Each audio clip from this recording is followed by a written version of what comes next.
ನಮಸ್ತೆ ಟಿವಿ 20 ಕನ್ನಡ ವಾಹಿನಿಗೆ ಸ್ವಾಗತ. ವಿಧಾನ ಪರಿಷತ್ ಸದಸ್ಯ ಸಿಟಿ ರವಿ ಸದನದಲ್ಲಿ ಸಚಿವೆ ಲಕ್ಷ್ಮಿ ಹೆಬ್ಬಾಳ್ಕರ್ ಅವರಿಗೆ ಅವಾಚ್ಯವಾಗಿ ನಿಂದಿಸಿ ಬಂಧನಕ್ಕೊಳಗಾದ ಪ್ರಕರಣ ಕೋರ್ಟ್ನಲ್ಲಿ ಇರೋದ್ರಿಂದ ಪ್ರತಿಕ್ರಿಯೆ ನೀಡುವುದಿಲ್ಲ ಎಂದು ಗೃಹ ಸಚಿವ ಡಾಕ್ಟರ್ ಜಿ ಪರಮೇಶ್ವರ್ ಅವರು ಹೇಳಿದ್ದಾರೆ.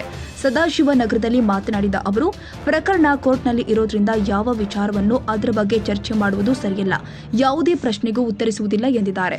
ಪ್ರಕರಣದಲ್ಲಿ ಪೊಲೀಸರು ಸರಿಯಾಗಿ ನಡೆದುಕೊಂಡಿದ್ದೇವೆ ಎಂಬ ವಾದ ಇರುತ್ತೆ. ಪ್ರಕರಣ ಕೋರ್ಟ್ನಲ್ಲಿ ಇರೋದ್ರಿಂದ ಯಾವುದು ಸರಿ ಯಾವುದು ತಪ್ಪು ಎಂಬುದನ್ನು ಅವರು ತೀರ್ಮಾನ ಮಾಡುತ್ತಾರೆ ಎಂದು ಹೇಳಿದರು.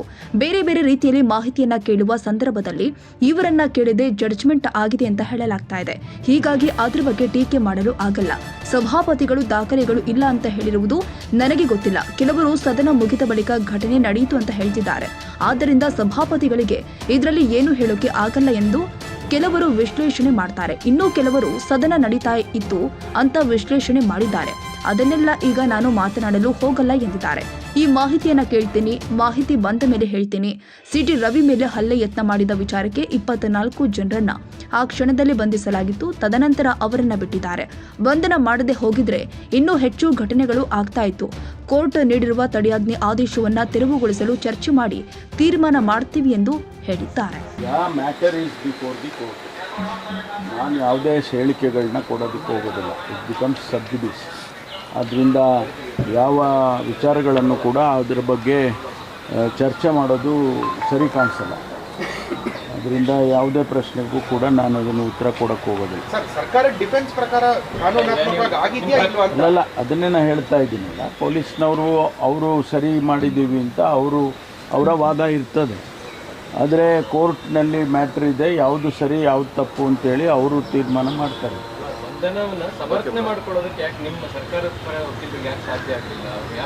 ಇಲ್ಲ, ಅವರು ಇದು ಏನಾಗಿದೆ, ಬೇರೆ ಬೇರೆ ರೀತಿಯಲ್ಲಿ ಅವರು ಮಾಹಿತಿಗಳನ್ನು ಕೇಳುವಂಥ ಸಂದರ್ಭದಲ್ಲಿ ಅವರು ಇವ್ರನ್ನ ಕೇಳೋದೇನೇ ಜಡ್ಜ್ಮೆಂಟ್ ಬಂದಿದೆ ಅಂತ ಹೇಳಿದರು. ಅದರಿಂದ ಅದ್ರ ಬಗ್ಗೆ ನಾವು ಟೀಕೆ ಟಿಪ್ಪಣಿ ಮಾಡೋದು. ಸಭಾಪತಿಯವರು ಕೂಡ ನಿನ್ನೆ ಹೇಳಿದ್ದಾರೆ, ಸಭಾಪತಿಯವರು ಯಾವುದೇ ರೀತಿಯಾದಂಥ ದಾಖಲೆಗಳಿಲ್ಲ ಕಡತದಲ್ಲಿ ಅಂತ ಹೇಳಿದ್ದಾರೆ. ಗೊತ್ತಿಲ್ಲ ಅವರು ಸಾಂವಿಧಾನಿಕ ಪ್ರಶ್ನೆಗಳು ಸದನದ ಒಳಗಡೆ ಆಗಿರುವಂತ ಬೆಳವಣಿಗೆಯನ್ನು ಹೊರಗೆ ಇಲ್ಲ ಅದರಲ್ಲಿ ಸರ್ಕಾರ ಕಾನೂನು ಸಲಹೆ ಅದ್ರ ಬಗ್ಗೆ ಎಲ್ಲರೂ ಎಡವುತ್ತಾ ಅಂತ ಅನಿಸ್ತಾ ಇದೆ. ಅದಕ್ಕೆ ನಾನು ಹೇಳಿದ್ದು, ನಾನು ಅದ್ರ ಬಗ್ಗೆ ಕಮೆಂಟ್ ಮಾಡೋದು ಸರಿ ಕಾಣಿಸಲ್ಲ ಅಂತ. ಯಾಕೆಂದರೆ ಕೆಲವರು ತಾವೇ ಈಗ ಮಾಧ್ಯಮದಲ್ಲಿ ವಿಶ್ಲೇಷಣೆ ಮಾಡಿದ್ದಾರೆ. ಕೆಲವರು ಅವರು ಅಡ್ಜರ್ಮೆಂಟ್ ಆದಮೇಲೆ ಸದನ ಅಡ್ಜರ್ನ್ ಆದಮೇಲೆ ಘಟನೆ ನಡೀತು. ಆದ್ದರಿಂದ ಸಭಾಪತಿಗಳಿಗೆ ಏನು ಹೇಳೋದಕ್ಕೆ ಆಗೋದಿಲ್ಲ ಅಂಥೇಳಿ ಕೆಲವರು ವಿಶ್ಲೇಷಣೆ ಮಾಡಿದ್ದಾರೆ. ಇನ್ನು ಕೆಲವರು ಇಲ್ಲ, ಇನ್ನು ಸದನ ನಡೀತಾ ಇತ್ತು ಅಂತ ಕೆಲವರು ವಿಶ್ಲೇಷಣೆ ಮಾಡಿದ್ದಾರೆ. ಅದನ್ನೆಲ್ಲ ಈಗ ನಾನು ಏನು ಮಾತಾಡೋಕ್ಕೆ ಹೋಗೋದು. ಎಲ್ಲ ಆಗಲಿ ಸರ್, ಅವ್ರು ಅದನ್ನೇ ಹೇಳಬೇಕಲ್ಲ. ಅವರು ಬೇರೆ ಇನ್ನೇನು ಹೇಳೋಕ್ಕಾಗುತ್ತೆ. ಅವರು ಅದನ್ನೇ ಹೇಳ್ತಾರೆ. ಏನು ರೀಸನ್ ಮಾಹಿತಿ ಇಲ್ಲ ಅಂತ ಏನೋ ಲಾಜಿಕ್ ಇತ್ತು. ಒಟ್ಟಾರೆಯಾಗಿ ಅವ್ರನ್ನ 4 ಡಿಸ್ಟ್ರಿಕ್ಟ್ನ ಸುತ್ತಾಡ್ತಿದ್ರಲ್ಲ, ಯಾಕೆ ಅಂತ ಕೇಳ್ತಾ ಇದ್ದೀನಿ. ಮಾಹಿತಿನ ಕೇಳ್ತಾ ಇದ್ದೀನಿ. ಮಾಹಿತಿ ಬಂದ ಮೇಲೆ ಹೇಳ್ತೀನಿ. ರವಿಯವ್ರ ಮೇಲೆ ಅಟ್ಯಾಕ್ ಮಾಡೋದಕ್ಕೆ ಮುಂದಾದಂಥ ಪ್ರಕರಣಕ್ಕೆ ಸಂಬಂಧಪಟ್ಟಂತೆ ಯಾರು ಬಂಧಿಸಿದ್ದಾರಾ ಹೇಗೆ ಅಂತ 24 ಜನನ ಅವತ್ತೇ ಆ ಕ್ಷಣದಲ್ಲೇ ಅರೆಸ್ಟ್ ಮಾಡಿದ್ರಲ್ಲ.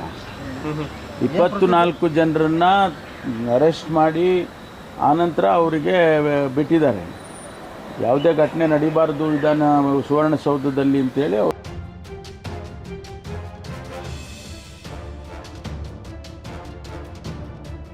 ಕನ್ನಡಿಗರ ಮೆಚ್ಚಿನ ನಿಮ್ಮ ಟಿವಿ 20 ಕನ್ನಡ ವಾಹಿನಿ ಇದೀಗ ಟಿವಿಯಲ್ಲಿ ಲಭ್ಯ.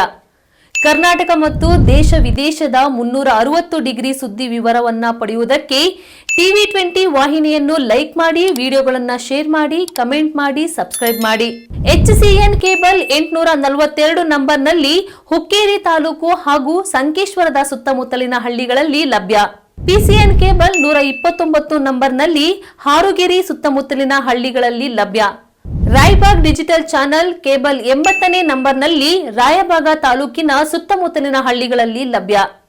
UDCN ಕೇಬಲ್ ನೆಟ್ವರ್ಕ್ ಉಗಾರ ಸುತ್ತಮುತ್ತಲಿನ ಹಳ್ಳಿಗಳಲ್ಲಿ ನಿಮ್ಮ ಟಿವಿ 20 ಕನ್ನಡ ವಾಹಿನಿಯೂ ಲಭ್ಯ.